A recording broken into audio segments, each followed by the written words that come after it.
we're putting on our financial detective hats to completely deconstruct the intrinsic value of Leong Industries, listed on Bursa Malaysia as HLIND 3301. We're going to look way past the surface-level metrics and dig deep into the engine room of this holding company.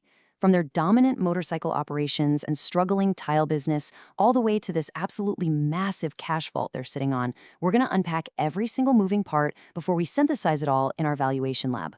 Let's just jump right in. So here is our roadmap for today. We've got 1, the Yamaha motor ecosystem, 2, tiles, techne, and taxes, 3, the RM 1.9B cash fortress, 4, the 100 sen dividend safety, 5, moat and market pressures, and 6, DDM versus DCF valuations. We are basically working bottom up here, going directly from the actual business operations straight through to our final valuation models. Section 1, the Yamaha motor ecosystem, powering the core business.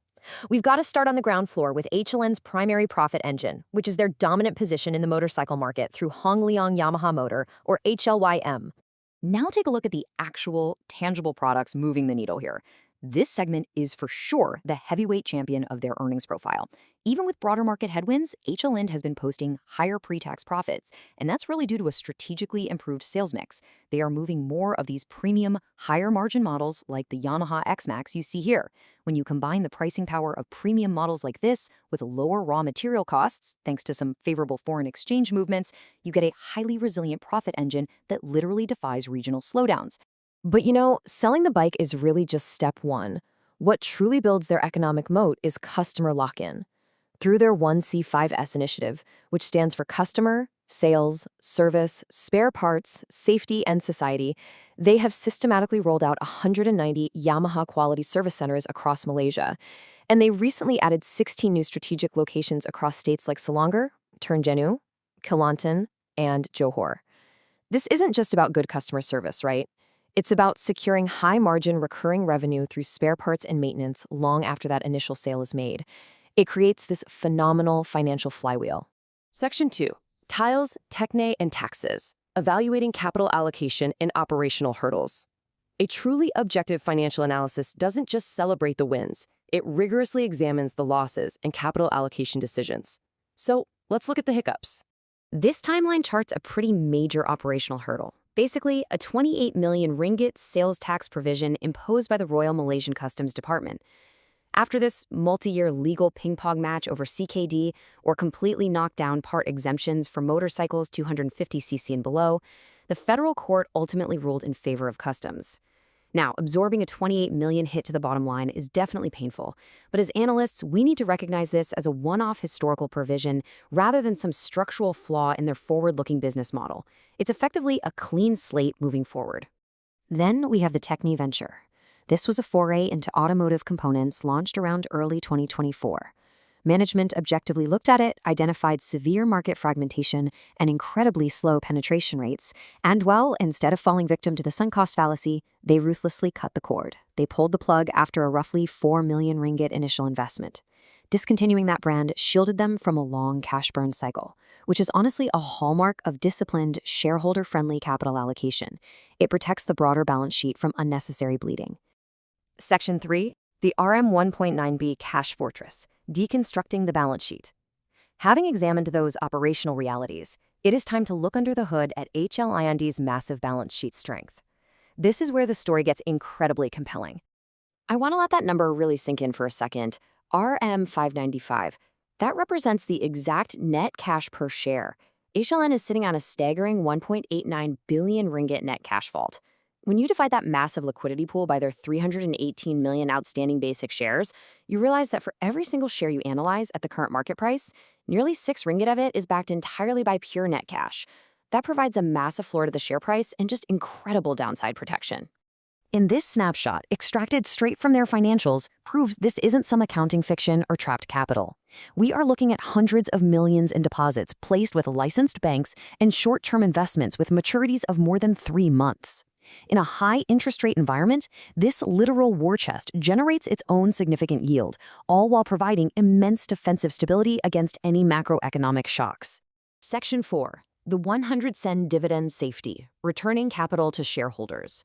With such a massive cash pile, the immediate question for us is, what are they actually doing with it? To bust some jargon real quick, Malaysia operates on a single-tier tax system. This means the impressive 100 sen, or 1 ringgit, full-year dividend per share declared by the company flows directly into shareholders' pockets without any further tax deductions at the payout level. Think about it. When a company with nearly 6 ringgit per share in net cash pays out a 100 sen dividend, you aren't just relying on cyclical earnings to get paid. The safety and sustainability of that yield are heavily subsidized by an ironclad balance sheet, which makes it a highly defensive income play. Section 5, Moat and Market Pressures, Weighing the Risks and Rewards. Before we run our final valuations, we have to balance Warren Buffett's concept of an economic moat against the very real-world market headwinds HLIND is navigating right now. Notice the stark tension within the group's operations here. The Yamaha service network and brand equity, backed by that $1.9 billion cash buffer, act as a robust defensive moat. However, their Gusara ceramic tile division is currently facing intense pricing pressure from Chinese imports flooding the domestic market, alongside subdued export demand in core regional markets like Thailand and Indonesia. And furthermore, looking long-term, their core internal combustion motorcycle business faces the looming structural threat of electric vehicle, or EV, disruption. So it's a classic scenario of a high-performing cash cow shielding struggling secondary units while bracing for future industry shifts. Section 6, DDM vs DCF Valuations, the Valuation Laboratory. All right, this is where we synthesize all those operational metrics, the cash hoards, and the dividend safety into our models to find the intrinsic value. We're contrasting two distinct models here to ensure a comprehensive analysis. First, the dividend discount model, or DDM, which values the company strictly on its cash payouts.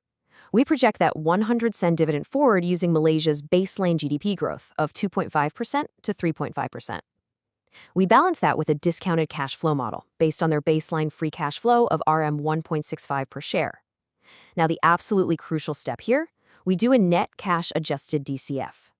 We explicitly add back that RM 5.95 per share in net cash to bridge enterprise value to equity value. We do this to ensure we don't penalize their massive liquidity when determining what the business is actually worth to a shareholder. And this stress testing matrix maps it all out perfectly. By varying the required rate of return from an optimistic 7.5% up to a conservative 9.5% across our models, the single-stage DDM, two-stage DDM, and the adjusted DCF, you can instantly see the intrinsic value outputs.